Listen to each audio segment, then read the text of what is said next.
Hey everyone, my name is Gracie. And my name is Avery, and we're going to show you about fox turtles.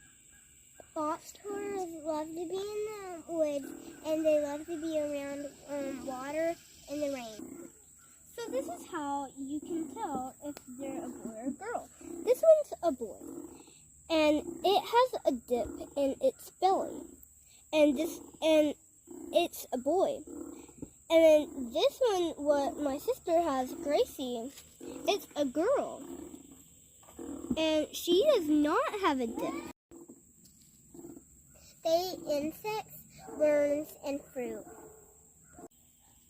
So we need to put them back in their natural habitat. But first, I want to tell y'all about their shells. So their shells are with its body. And if it don't have the shell, then it can't be protected. And its shell grows with it. So they can't change shells like hermit crabs can. I want to show you the girl before we let her go.